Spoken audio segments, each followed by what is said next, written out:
Greetings to you from the old city of Jerusalem, where I am this morning on a Friday in November. And I wanted to send my warm greetings to you, friends, wherever you are today. Our world is going through many challenges because of the virus pandemic, because of political unrest, so many causes of suffering and loneliness. And we here at St. George's want to carry your pain too, and we pray for you, and we pray that God's grace will sustain us through these difficult times. And I wanted to bring a message from Jerusalem.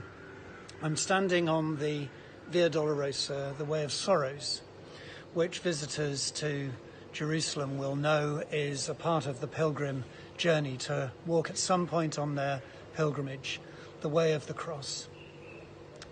And the Way of the Cross is 14 stations which trace the last moments of Jesus' life, from his condemnation, taking his cross, and then walking through the streets of Jerusalem to Golgotha, where he dies.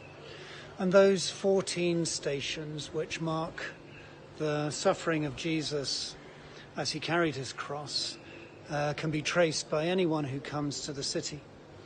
And sometimes it's just people on their own walking in a prayerful time. Other times it's large groups that walk this way, stopping as they go at each station to hear a relevant reading, to say a prayer, to remember the suffering of Jesus Christ for us. And it is a reminder that suffering is an inevitable part of our life, but that through suffering, by the grace of God and by the goodness of God, though that suffering can be transfigured and turned into a time of learning, of growth, of a discovery that a peace which passes all human understanding. And so as we walk this short way, I wanted to come to one of my favourite places in the old city, which is on a corner of a street on the Via Dolorosa.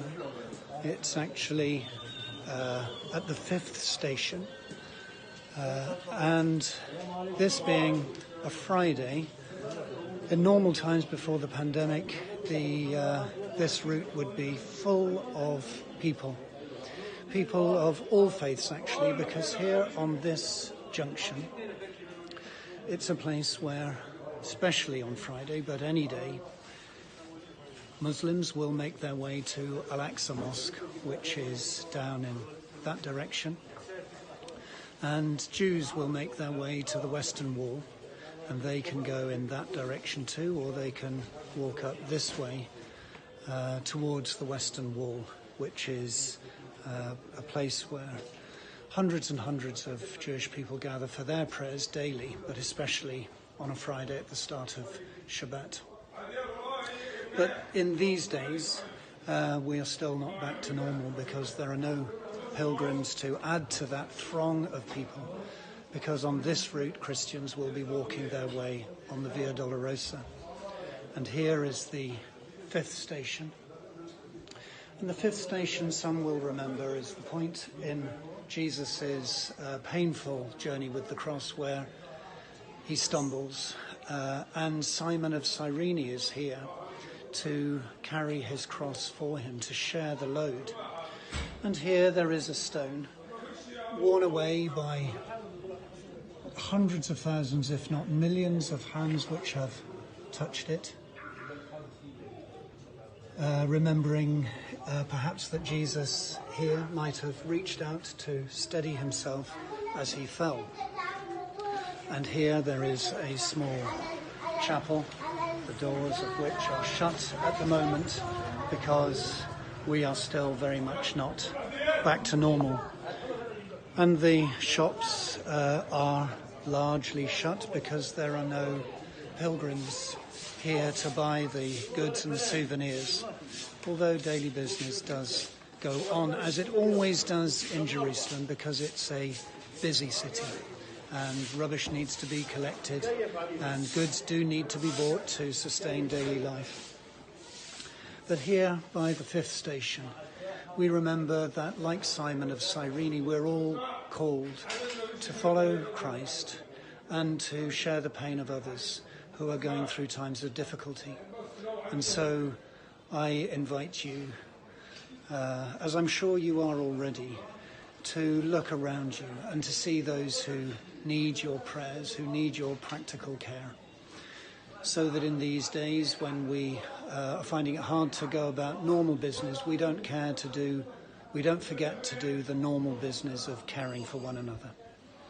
So I send this with my prayers to you for peace, for hope, for fortitude, and remembering that in whatever suffering we experience, whatever loneliness we know, Christ has been there too.